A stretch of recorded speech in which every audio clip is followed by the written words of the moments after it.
First of all, thank you everyone for joining us today for this talk about some penetration testing and how attackers are exploiting the vulnerabilities that you might have in your organization. So this will be a nice educational webinar. Thank you very much again for your time. I know your time is valuable, so I can get right into it. So today's cybersecurity assessment team is about how attackers exploit vulnerabilities, a review of tools and techniques that are used in the real world.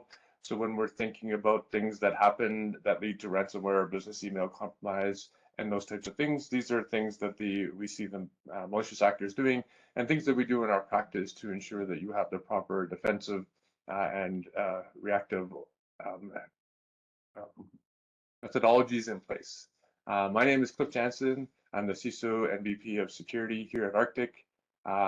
Not joining us on the line because he's away is Tim Tipton, our Principal Solutions Architect for Security, and doing most of the talking and the lab demos will be Wade Guest. He's our Senior Security Consultant. Also joining us is our Marketing Wrangler Extraordinaire, Robert Tran, and that's going to be us for this. So just a little bit about Arctic. The IQ stands for intelligence. We architect intelligence. We're trying to give you our blueprints for a modern enterprise. Things have changed in businesses over the years, and we have adapted to change with them. We have kind of three main platforms that we look at. Security, which is what, of course, me and Wade are looking after. We also have infrastructure and platform engineering. We have a great group of customers. And we're an amalgamation of a bunch of different companies that started in 2023, and we continue to add this. We've grown to over 300 employees across North America.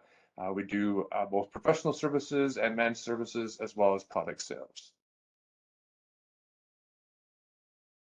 The Arctic approach, which I am very proud of, is our first step is to make sure that we understand your business needs. We don't come in with a solution because we don't know the problem until you actually tell us what the problem is and give us some information. And then we can try to come up with our blueprint in order to help you solve that problem. Then we build an aligned roadmap. And as always, our solutions are focused on you, the client, in order to make sure that you're getting the value out of what you were paying for or getting a service on or for their managed services. The way that we do that is with our Service IQ. So the Service IQ is a philosophy and a way that we look at everything that we do. There's a bunch of different phases, as you know, within business, everything is going through a different phase. We go through first understanding the problem, then designing it, then building it, and then getting it into place, making sure we're optimizing it, and then that's enabled. And we do that throughout this life cycle. The one that we're most interested in as of right now is the Insight IQ. This is knowing your current state. In particular, we're looking up at that upper right quadrant where we're talking about the security assessments. And today's focus is going to be on our penetration testing practices. But as you can see, we offer all sorts of different Insight IQs for all the needs that you may have. Good. With that, I'm going to go off camera and turn it over to Wade. If you have any questions throughout, please enter them into the chat or the Q&A. There should be time at the end for questions as well, but please feel free to enter them, and I'll do my best to answer them or queue them up for Wade towards the end. So, Wade, I'm going to turn it over to you, and let me know when you need me to flip the slides. Sure. So, hey all, I'm Wade, and I'll be walking us through the presentation, the 3 demos today. So at a high level, we're going to go through some tactics and techniques used by bad actors, hackers, nefarious users, the like, and we'll walk through a few demos of how some of those tactics are done, and walk through a few real-world examples as well. So yeah, we're good to go to the next slide. So the MITRE ATT&CK framework, I'm assuming a lot of you guys have heard of it. Some of you guys might use it every day. But it's an outline of a bunch of different attacks hackers can use or can use to get a foothold in the company network, maintain some kind of level of persistence, or perform some exfiltration of data, privilege escalation, all sorts of different phases of the attack. And they also have specific techniques that they map out. So that's kind of the things that you see under the columns there. And it's a really useful site. You can drill down. There's a lot of details, examples, sub-techniques, and all that stuff. So we're going to walk through a few different techniques that are mapped to that MITRE ATT&CK framework today. So we can go to the next slide. So the few that we're going to walk through today, we're going to go through a reconnaissance technique called active scanning, initial access for exploiting a public-facing application, an adversary in the middle technique for credential access, and then also do a little demo of protocol tunneling at the end that's sometimes used with command and control. So first things first is the active scanning. This is a really wide technique. Like this includes port scanning and that kind of stuff too. The specific sub-technique that we're going to look at is called wordless scanning. So there's different types of wordless scanning as well. I've got a few listed here. So there's DNS. So if I'm targeting like company.com or something like that, and I want to find out like if they have a publicly exposed mail server or something like that, like a web portal that's publicly accessible, I might want to see if they have a DNS record for mail.company.com or maybe owa.company.com or portal.company.com, something like that, right? So I might generate a big old word list of a bunch of different names and services that are related to mail or other SaaS applications maybe that I want to see are hosted as a subdomain under that company.com, and then do a big loop scanning through that word list to see which one of those exists and if there's any IPs associated with them that I can reach. So that would be the first kind. The second one is vhosted. It's a little bit weird. So this is like, let's say there's a web.company.com server that hosts a bunch of different applications. So if I visit it and I go to web.company.com, I get application 1. But if I go to that same server, but in this time I say, webtest.company.com, that web server might redirect me, even though it's the same kind of IP address, it might redirect me to a different, might show me different content based on whatever is in my host header. So that's what a vhost scanner is. So it's similar to DNS where you're looping through a bunch of those different names, but you're just targeting one specific host. The one that we're going to have a demo on later is the web URL scanning. So this happens, or we do this a lot when we're testing a public web application or any kind of web application, looking for any kind of endpoints or files of interest. So, I go to, company.com, and then I want to go to maybe /admin or /login /API. So there's a bunch of different kind of either endpoints or files that would be useful to find or would be interesting to review. So the word list would be kind of a giant, 5,000 or whatever particularly interesting files or directories that I want to see if exists, and so I can go through and scan to see if they do. The last one is a cloud one. So this is like searching for any kind of publicly open buckets a company might have. So take a company name, maybe add a few words, mangle, do some manipulation to get a nice word list, and then scan through S3 and Google Cloud to see if they have any publicly open buckets or anything like that. So at a high level, that's kind of what wordless scanning is, but we can go to the next slide. Great, so this is our first tool showcase. So one of the tools that performs that web URL type scanning, or at least my favorite one that does, is called Gobuster. There's a few other ones that do it, but this one just happens to be my favorite. So it lets you kind of do those wordless scannings looking for what I'd mentioned, kind of /admin, /API, /login, that kind of thing. And then if there's anything that comes back with an interesting response, so a 200 response, let's say, saying, yep, that content exists, or maybe, an HTTP 500 error. So even though that's a server error. So even though it's a server error, it's, I know it's there, I just might need to mess around with it a bit. So that's kind of what it does, goes through and tells me any kind of interesting response codes. And it's really easy to kind of modify parameters. So there's user agent. So by default, if I just run the tool, it'll actually use the user agent it'll use is just like literally the word Gobuster /3. Whatever version they're at now. So you can quickly change that to update the user agent. So you're not saying, hey, here's Gobuster coming in for all these HTTP requests. You can also add extensions. So if I want to go to maybe /admin.php or /login.php, you can quickly add what extensions you want to add to your word list while you're scanning. And then you can also manipulate or modify the amount of threads that are used to perform the scan if you really want to be fast and you're not worried about any kind of rate blocking or anything like that. But we're good to go to the next slide. So I keep saying the word lists. So there's a couple of good repositories that have these predefined word lists, so you don't have to make them yourselves. I list a couple here. I'm sure there's lots more. These are two of kind of my favorite ones. SecList is great. Yeah, I'd highly recommend that one. And the other one is FuzzDB. But you can kind of see on the right what you might use these for. So, I kind of mentioned we run into a web application and we scan it. We usually start by scanning with just like a common generic one. But once we find out more about the application, maybe what kind of server version it's using, that's where kind of on the right where you see like, oh, there's an Apache one, right? So you can use the specific Apache one to find specifically files and directories that might be interesting against an Apache server. Same thing for IIS, same thing for like IBM WebSphere, a bunch of different technologies. So you definitely don't have to make word lists all by yourself. There's lots of good publicly available ones you can use to scan. And go to the next slide. We'll have this in a demo as well, but here's a quick screenshot of what that Gobuster tool looks like and its output. So that first screenshot at the top shows you the command. So Gobuster, and then the word dir, which just means we're going to scan for web. And then -u is the URL. So HTTP, whatever the IP address was that I was scanning. -w is for word list. So common.txt, it's kind of that generic one I mentioned earlier. And an interesting parameter -- random agent. So you also don't have to say, specifically use this user agent. Random agent will just grab, they have a list of like predefined user agents, Chrome, Firefox, what have you, Opera, that will sub in while it's doing the scan. -x is for extensions. So there we're looking for PHP and XML files. At the bottom, you can kind of see the output where it's showing me some things that are interesting and some things aren't.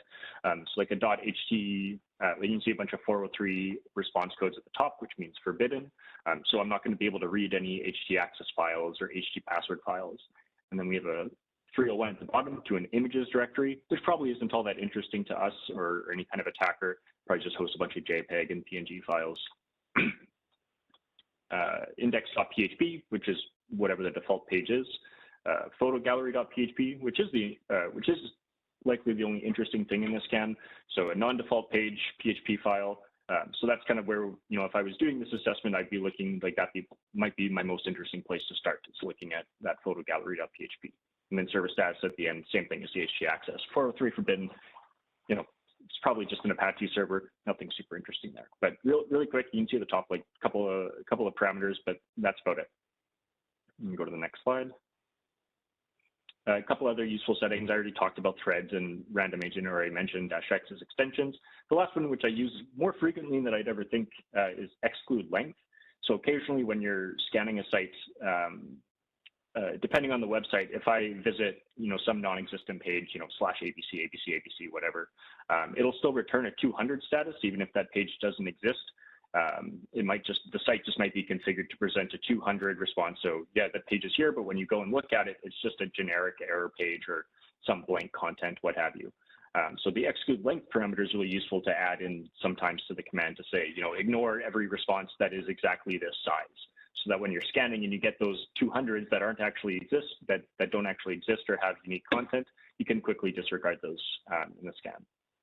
So Gobuster is a great tool for this, for performing all sorts of different wordless scanning. Oh, you're all good. You can go to the next slide. So I'm sure people do this all the time using all sorts of different tools. When I was looking at that MITRE ATT&CK framework site, I did find Gobuster listed specifically as a tool used by an APT in 2021. They were targeting Oracle and Atlassian application servers. There was a particular CVE that was out for those applications that allowed for a web shell to be uploaded for remote command execution, but they used Gobuster to find open directories. So even that /images directory that I'm probably not going to care about because it has pictures, might just have some JPEGs or PNGs. This particular APT was looking for any kind of open directory. So that might have been interesting to them, right? To note that down and say, oh, the images directory exists. Maybe I can put the web shell there. Yeah, there's a real world example of where at least specifically Gobuster was used, but I'm sure this is used all the time. Head to the next slide. So what do we do about it? So the guidance. So I don't have it on this slide here, but as like a really quick script kiddie kind of block, if you just look for that word Gobuster in a user agent, if you can inspect it either at the server level or some web application firewall, that's a quick thing to just add into a rule. Say, hey, if there's a user agent that has Gobuster in it, just throw away the request. But as we kind of already seen, that's really easy to just tweak or get around. What's a lot more practical is implementing some kind of IP blocking or rate limiting. So if you get 100 requests from a single IP within 5 seconds, then that's probably not regular user traffic. And so really the kind of recommendation there would be to do some kind of blocking or limiting of requests if you see a lot at one time. Yeah, okay, so we'll dive into our second one. I have this demo kind of combined into two. So anyway, so this is initial access exploit public-facing application. So now we're moving on to the second one. And then, though exploit public-facing application is a very wide, generic, vague description, the thing that I decided to focus on here was server-side request forgery. So this is also in the OWASP top 10, as well as as an interesting web vulnerability. At a high level, a user tricks the application web server to make a network request. So in a typical scenario where I'm interacting with a website, me, the client, am making the request to the web server. An SSRF vulnerability gets the web server to make a request to whatever servers it can reach. So at the top there, you can kind of see where that might be interesting in the picture, where there's an internal server the attacker can't reach directly, but the web application server has a SSRF vulnerability that when the attacker sends the correct payload, the web application server makes the request to the internal server that the attacker usually couldn't reach. The content from the internal server goes back through the web application server and back through to the attacker. You can kind of see at a high level that's how this vulnerability might be of a concern, since the internal server is returning content to the attacker, even though it's not reachable through the public internet. That SSRF vulnerability is giving the attacker the capability to see it. We can go to the next slide. So where this is also particularly interesting is in cloud. Let's say you have like a EC2, a virtual machine in AWS cloud. Those EC2 instances have something called metadata URLs. They're only accessible from the server itself. They come with an address that I'm sure you probably can't read in the screenshot there, but it's 169.254.169.254. So it's using an IP address that's not routable on the internet, but if you request that from the actual virtual machine in Amazon, or sorry, in AWS, right from the machine, you can get different information about that instance. So you might be able to get information about the instance itself. You might be able to get information about the account. And depending on what you're having that EC2 instance do, you might even be able to pull down some access keys to expand access. So it's super interesting in cloud to see these. If you go to the next slide, this will kind of, right, so real world. So this is a bit dated now, but about 6 years ago, Capital One had a breach that impacted 100 million customers, where personal information and social security numbers were stolen. Capital One themselves were fined 80 million, and they spent another $190 million in lawsuits. Go to the next slide. And here's kind of a walkthrough of how that happened. So Capital One had a application hosted in EC2, so Amazon's kind of virtual machine cloud. There was an SSRF vulnerability on that EC2 instance. The attacker did exactly what we just talked about in terms of cloud, where they were able to access that metadata URL from the EC2 instance, pull down access keys to access S3 bucket storage, and then they use those access keys to access the storage and steal all the data. So yeah, those SSRF attacks can be quite nasty, especially if you're hosted on an EC2 application that has those has extra credentials as part of it. So that's where we saw something like that in the real world. Another tool showcase in addition to Gobuster, I'll talk a little bit about Burp Suite Repeater and Intruder. This is a tool that we use almost every day. At a high level, it just lets you kind of monitor, tweak, and manipulate HTTP requests and responses. So super pivotal for testing web applications. So it has a lot of features and lots of good third-party plugins that help enhance the tool. But two features that we'll talk about today are Repeater. So this is just kind of manually tweaking HTTP request content. So if you look at the screenshot at the bottom where we have that get request to photogallery.php, Repeater would let me just tweak that. So if I wanted to remove, I don't know, all those sec-ch headers, I could do that and just quickly send that request using Repeater. So really nice to just kind of do small tweaks to analyze web application behavior. Intruder lets you send iterative requests automatically. So let's say we're doing this get request to photogallery.php, and then I do image is equal to 1. We'll forget about the URL for a second. I say image is equal to 1, and it gets me back an image. Image equals 2, then it brings me back another image. Let's say I'm kind of getting bored of doing all those tweaks. I can send this request to Intruder and say, okay, go send requests from 1 to 1,000. and then it'll do that very quickly in the back end, and I can quickly look at all the responses. So two really useful features of Burp Suite, repeater and intruder, and we'll see both of those in our demo here. And I think that might be up next. Yep. All right. So I'll steal the screen share here for a sec.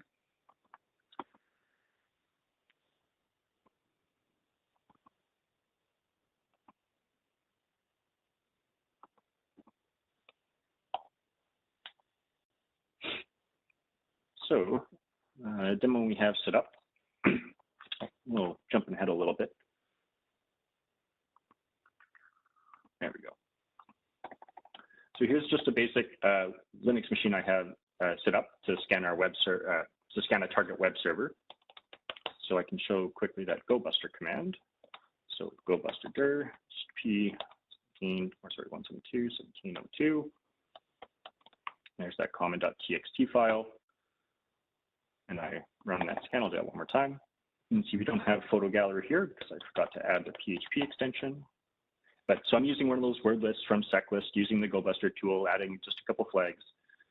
And there we go. And so there's that default user agent. Anyway, so we can look at our results and we see that that photo gallery.php shows up. So now if I go to Burp, so Burp has an embedded browser as well. You can configure whatever browser you want to run through Burp, but by just, I've got something on my screen here. So if I go to Burp proxy intercept, I can open a browser, and that'll just open like a Chromium browser, so just an open source version of Chrome. And then whatever I browse through here in that browser shows up in my HTTP history. So if I use the browser to go to that page we found with Gobuster, so /photogallery.php, you can see there's a basic web application that looks like it's just hosting a few images. So if I click on an image, it goes here. And I can see in the URL, photogallery.php, there's that image parameter that we saw in the screenshot a few slides ago. That's just looking for the flower, but I kind of want to look at this a little bit more closely. So if I go to Burp, I can go to that request, right click, and hit send to repeater. Oh, and I'm cheating a little bit here from my previous walkthrough. Give me a sec.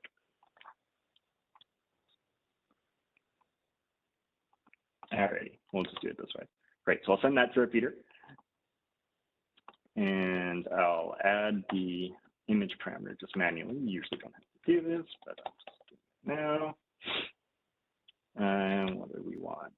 Images, flower.jpg, let's say.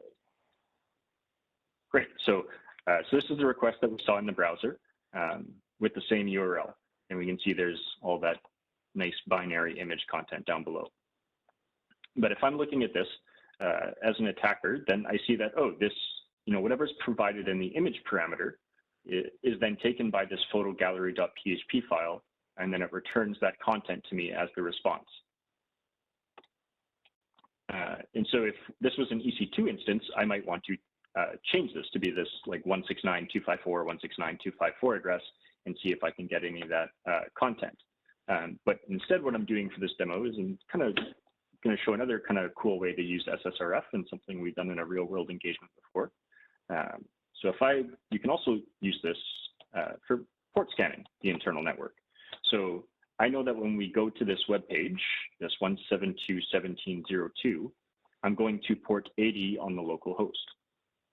Or sorry, going to port 80 on that web server. So if I go here, so here I'm just saying, give me the index.php page for localhost on port 80, and we can see that we have something returned. So it's the default page. If I say use port 81, image not found, right? So there is no content found when we try to request on port 81. So in this way, we can do almost like a little bit of a port scan. So I'm going to send this to intruder, sorry. Yeah, okay, great.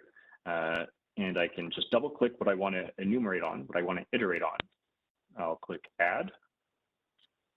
And now it'll give me a bunch of different payload types. Honestly, I've only messed around with about 3 or 4 of these I've only ever needed.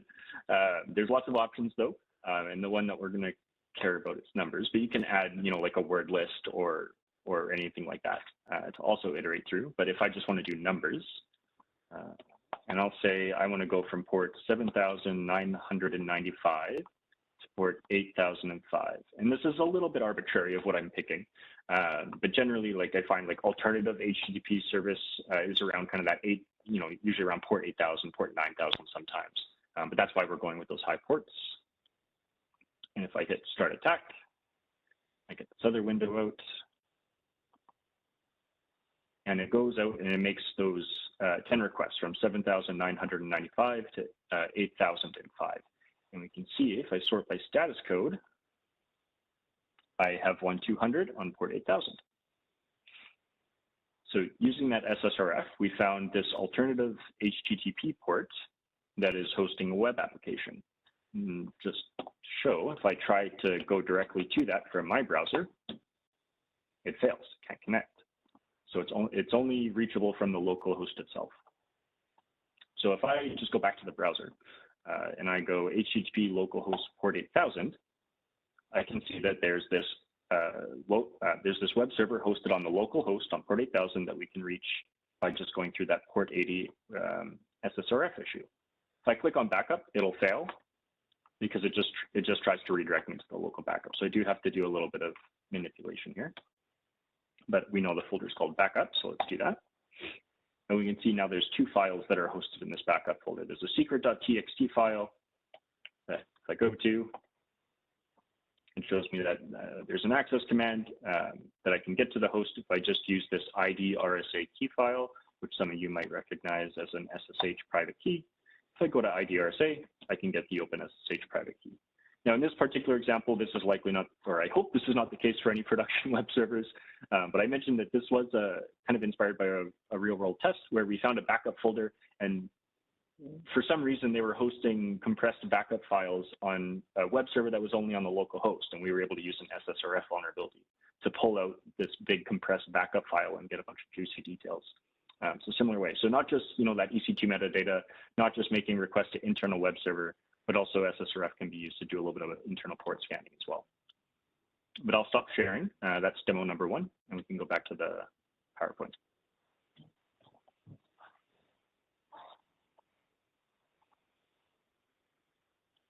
So let's go to the next slide. So what are some recommendations for SSRF? So the first thing is if the web application is, excuse me, I just got a cough here. So if the web application is using that kind of client parameter to send requests outside of the web server, then to check and verify that the scheme that's being used is what's expected. So if you're only expected to communicate with HTTPS sites, make sure that that scheme says HTTPS. Depending on the framework that you're using to do that communication, it's possible that someone might be able to sneak in like SMB or LDAP to do some really sneaky things. But 99% of it, or I shouldn't say 99%, I don't actually know, but most of the time it's HTTP and HTTPS requests that'll happen through SSRF, but in theory, SMB, LDAP could be used as well. The second recommendation is enforce that URL matches the destination, the URL destination matches the anticipated value. So I keep mentioning that 169.254, 169.254. So there's likely never a valid business reason or user reason to include that as part of a GET request.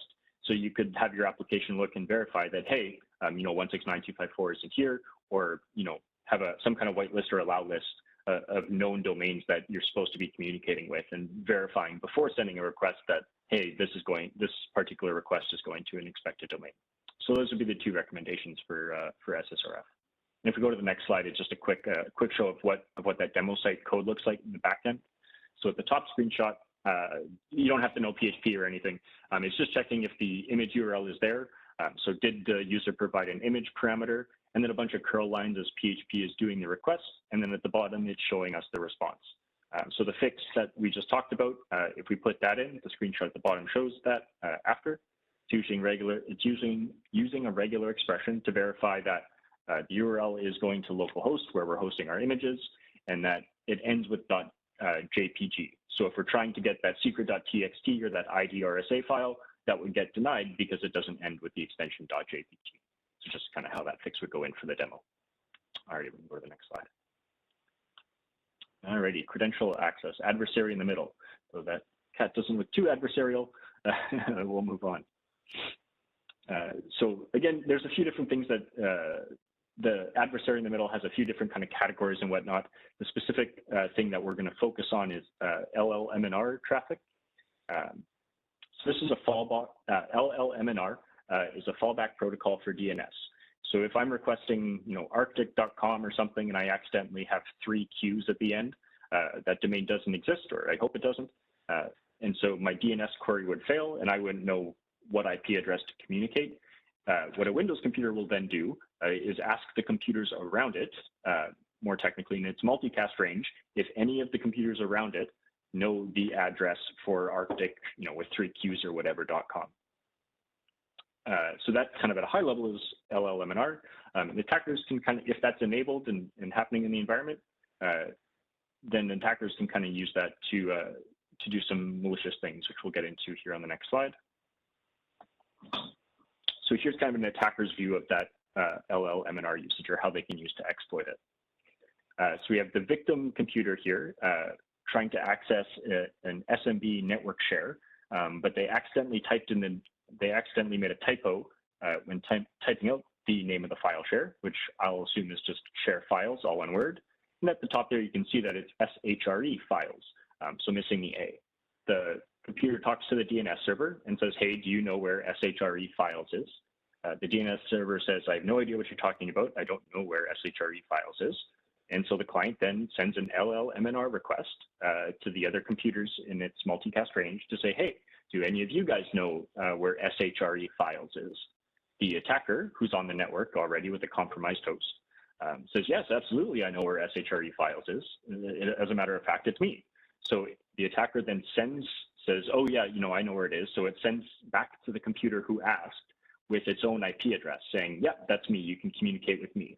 And so now that client computer is going to communicate with the attacker host as if it was that share files host. Part of that communication in Windows is for the Windows computer to send the user's password hash to authenticate itself to that remote file share. It's called a net NTLM v2 hash. We'll talk a little bit more about it in a sec. But that's kind of how an attacker is going to exploit this protocol. Attacker sets up with a compromised host, listens for LLMNR traffic. I hope I don't have to say that too many more times here. And as it receives requests for domains that don't exist, it will respond, as many as it needs to with its own IP address, and then just sit there and wait and gather password hashes or use it for relay, which I think we talk about right on the next slide. If we go over. Yeah, okay, perfect. So, yeah, so the first thing, so if an attacker sits there and is listening for LLMNR traffic and sending out responses, and those computers keep sending it password hashes, those password hashes could be cracked. It's not the fastest password hash to crack. It's a little bit more computationally intensive than others. But if an attacker has loads of time or loads of resources, they can certainly try, or maybe a useful word list, or the company has a bad password policy, something like that. They could sit there and try to crack their credentials, and then they'd have a plain text password and user account to use for that network.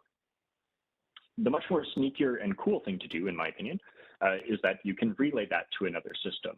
So if we think of that previous example where the attacker was trying to communicate with a host called share files, but mistyped it and sent its NTLM password hash to the attacker could then take that hash and send it to the real share files, and the attacker could impersonate that user when accessing share files. So yeah, you can kind of mimic access without recovering the plain text credentials. You can kind of impersonate a user who is making these LLMNR requests through shares. Not just SMB shares, you could also relay it to an LDAP server and have it create computer accounts if that victim user has the right permissions to do so. So there's a couple of things you can do with this LLMNR traffic. One thing that I do mention here is that SMB signing needs to not be enforced on remote servers. So if SMB signing is enabled and enforced on a remote server and an attacker tries to relay it, it'll be denied. SMB signing ensures that whatever request is coming in actually came from the computer that requested it. We'll talk about this a little bit later as we get into recommendations. So so essentially you can crack those hashes or relay them. No, you can go to the next slide. So real world example. So I pulled this again from MITRE, where specifically the tool we're going to look at is called Responder. They found this particular, this is where this was done. So the Lazarus hacker group targeted a medical office in Russia in 2021. After they'd compromised the host, they created a Word document that had that compromised host's address in it as a share, and then sent that Word document out or tried to distribute it. And then as people opened that document, their computers would automatically try to communicate back to the compromised host. And then a few days later, they found that the Lazarus hacker group was able now to laterally move to different hosts because they collected all these hashes and either cracked them or had started to relay them. So this is where something like that happened in the real world. And it's demo number 2 times. So let me steal that screen share back.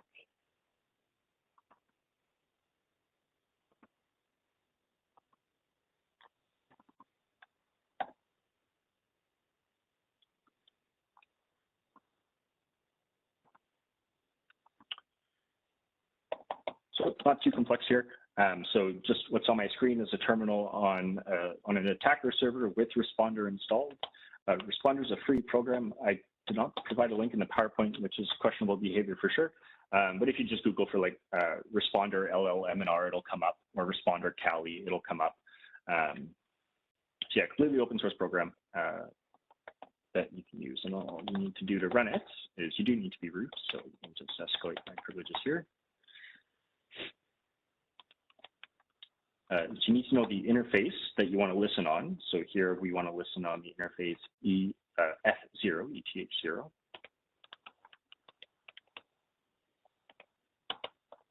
And pass that with -I. And I'm going to add -v here just for fun, and hopefully we don't have to sit for too long. But anyway, so I kicked this off. You can look at the poisoners.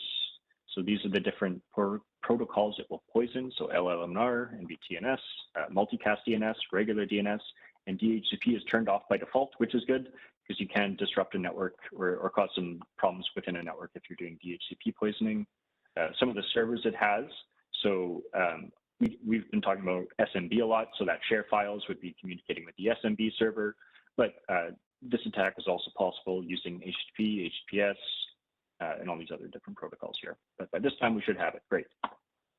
So if we look at what happened here, we received an LLMNR request from an IP 172.17.05 for Arctic with 2 queues, and we sent a poisoned answer back, which means we just sent our own IP to that to 172.17.05 saying, yes, we are Arctic with 2 queues. The user who was trying to make that query was super admin, and we were able to retrieve this password hash for super admin. And if we're on a regular computer network, or sorry, a regular kind of Windows domain environment, we could have absolutely relayed that hash to different systems. So just a real quick demo there of what Responder looks like when you're in it. So I'll stop screen sharing and go back to the PowerPoint.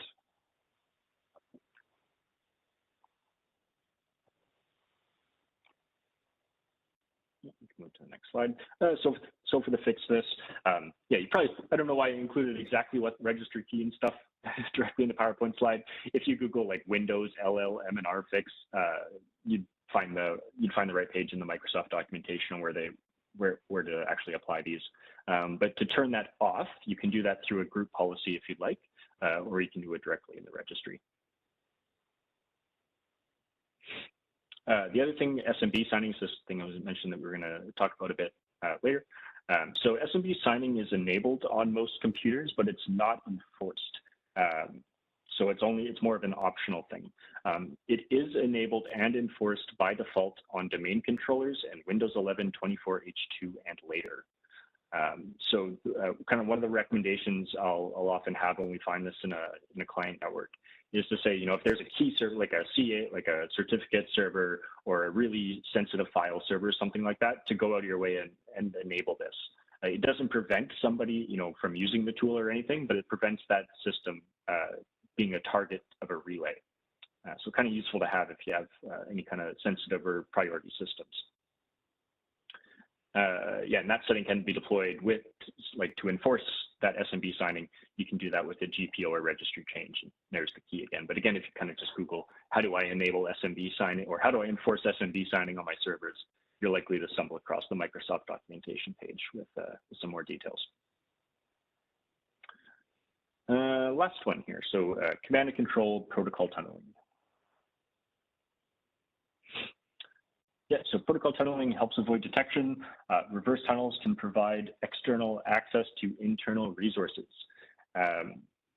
Yeah, we'll talk about that in a second, more detail, but the key thing that, what our demo will go through is using SSH to establish a reverse tunnel, and an SSH client, so like ssh.exe is installed by default on newer Windows servers, most Windows 10 devices, and all Windows 11 desktops. And we'll see why that matters in a sec here. So this is kind of our SSH reverse tunnel screen. I'll start at the top. So if any of you guys have run an SSH command before, that command shouldn't look all that different from what you ran. So SSH, user@hackerserver.com. The only thing special about it is the -R3434, and that is all you need to enable this reverse tunnel. And there's kind of a screenshot of what this looks like down below. So if we start at the client and I run the SSH command, then that red arrow shows us connecting to the remote server on port 22. But because we specified that, let's say -R3434, when we get to that server, on that remote server, it will take port 3434, again, on that server, and map it so that whatever traffic goes to that port goes, now we're following the black arrow, back out of the server through the tunnel and over into the client network. So I'll kind of also say, like, this has helped us out in a real world engagement for sure. So we had a client that was giving us problems with BAV. We couldn't get all the tools that we wanted to run perfectly seamlessly, but they did have SSH. So what we did is we used SSH to connect to a server we controlled, and then we could run whatever tools that we wanted outside of that actual client desktop and had all the traffic just route through the tunnel. And then we were able to do kind of whatever tool we wanted without having to battle with those client endpoint defenses. So really useful tactic. But we can go to the next slide. And yeah, so this proxy change is kind of like a tool showcase that we've had previously in this presentation. I'm sure it can do very complex things than we're going to talk about here. But at a basic level, it makes it very easy to run a tool through that proxy. So let's say we did that. Let's say we had that port 3434 mapped on to the remote server, and I wanted to route an HTTP request through it. Then I would edit the proxy chains configuration file to say, hey, use port 3434 locally. And then to use it, all I need to do is put proxy chains before the command I want to run. So at the top there, you can see proxy chains curl. So curl is just to make an HTTP request. I want to go to that server, and then we can see a little bit farther down, it goes first to port 3434 on the local host, and then it routes to port 80 once it's at the other side of the tunnel. But you can also use, I'm giving a curl example basic HTTP request, but you can also use Nmap through it. So doing port scans through the tunnel is entirely possible. This will route TCP traffic. UDP traffic, it will not. So it does not work for UDP, but any kind of TCP traffic you want to route a reverse tunnel should work. Go to the next slide. This is our last demo.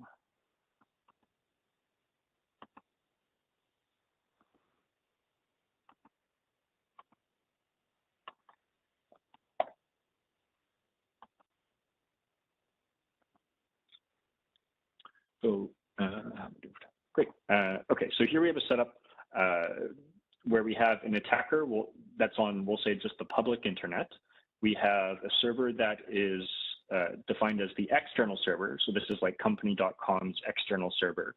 Let's think of it as a web server. And then there's an internal server or an internal HTTP server that's not reachable from the public internet. So if I, just to show that, so if I look at my IP address here, so the shell I'm currently on is the external server for company.com. And then I try to get to 192.168.2.3.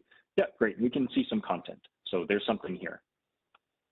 If I go, so now I'm going to change my prompt. I'm over on the attacker machine now. So this is the machine from the public internet. And I try to get to that system. I can't. But let's say that through one means or another, an attacker was able to compromise a public-facing system. So they have a shell. On this external system. But so now I want to do that reverse tunneling trick to make sure I can route my traffic internally. So if I do SSH, let's find our IP again. SSH -r 3434.2.168.1.2, and I'm the attacker user.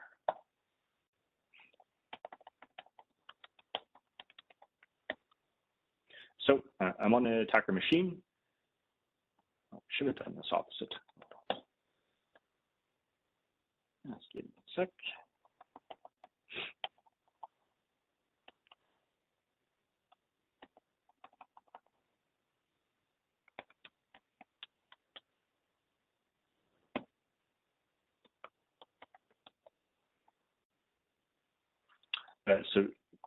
Just what I did really quickly there is now what we're currently on is in another SSH session on that company.com external server. So right where we just left off. And you can see here there's no port listening, no extra port listening. I'll go back over here. So this is where now we established our reverse tunnel and we're back on the public internet attacker machine. And if I look at my listening ports here, I can see that there's 3434 listening locally. So that means that that tunnel is established successfully. Now we'll configure proxy chains.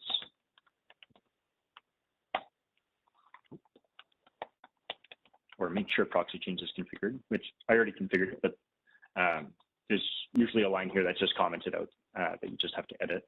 You can see here, the only thing in my proxy list is stating that I have a SOCKS 4 proxy hosted on 127.0.0.1 port 3434. So now on this attacker machine, I'll just do that curl one more time, and this should not work. 192.168.2.3, you can see it's timing out. But now if I just add the word proxy chains in front of it, and I spell it correctly, we get that same content back as if we were on that external host.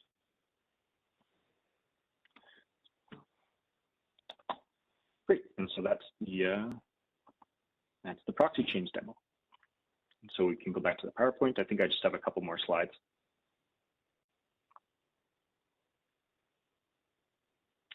So what's the fix for this? Remove SSH client where it's not necessary.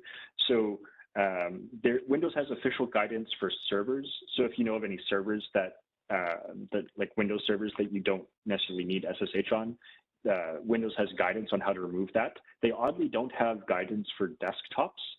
The server fix might work for desktops as well. I'm not 100% sure. But yeah, essentially, if you can, remove the SSH client where you don't need it. If there is no official guidance on Windows desktops or no really good way to remove it, you can use AppLocker to also apply a policy. I think the literal path is like C Windows System 32 and Open SSH is a folder, and then underneath you'll have a few SSH related binaries. So with AppLocker, if you want to deny any kind of request to that Open SSH folder, that would work to block it at least in that folder. So it would help. The other thing that you could do is not at the endpoint level, but at the network level.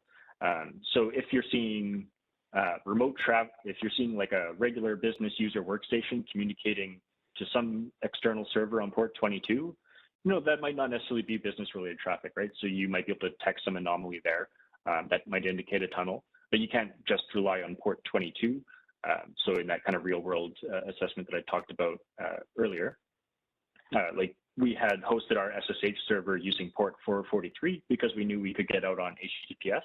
So we just tried that and it worked. So so you can get around that port 22, but if you have any kind of inspection or any kind of review of those on what protocol is being used in that communication, it would still appear as if it was SSH traffic. So if you're seeing SSH traffic going on port 443, that's likely not a business. There might be some application, real business application or business use case of why that would happen, but maybe not. So you could use any kind of firewall or IDS logs to monitor for kind of anomalous SSH traffic where usually there's not any. Oh, yeah. And so other than the example I gave, there's a few real world examples. Tunneling and proxies are part of kind of your usually part of your standard command and control frameworks. So Cobalt Strike, Root Tell, Crackbot's like remote access Trojan that has been enabled as well. And then Scattered Spider that's been in the news, well, less so nowadays, but it was in the news at least last year and a couple of years ago, leveraged SSH tunneling as part of its attack. And I think that's it. Was there any questions I could answer? Yeah, great job, Wade. Nothing came up in the chat, but if anyone has any questions, we're here. Yeah, just type them into the chat or the Q&A. If you're, of course, interested in our penetration testing services, please reach out. Scan that code. Trust me, it's clean. And of course, we do way more than just penetration testing. So if you have any questions about anything that we do, feel free to reach out to contact us. And one of the things I just want to point out is, so these are tools, as Wade said, that we use every day as part of our penetration testing. That they're used by the bad actors, and so we're using them on the good side to make sure that your organization is prepared to detect and defend against these types of things. And also, as Wade said, like not only do we, when we find something, we don't just say, well, found something. We give you the best possible way to mitigate that problem, so you're not impacted by it. So that's something that we, really work hard to make sure that we're doing is giving you a report that goes through and actually kind of describes exactly what Wade was doing as part of the report, so you can recreate and understand how we got to the observation that we had, and then also being able to tell you how to fix it. And then once you fixed it, verify that that it's working the way that you think it has. So that's what we do. Still no questions. So there's a couple of things on Wade's webinar demo page, WGS page on GitHub for some of the demo things. All right. So if nobody has any questions, which it doesn't appear to be, I thank you very much again for your time. I really appreciate it. Time is valuable, and I appreciate you spending some time with us. And I'll give you 5 minutes back to before your next probable meeting. Thank you again.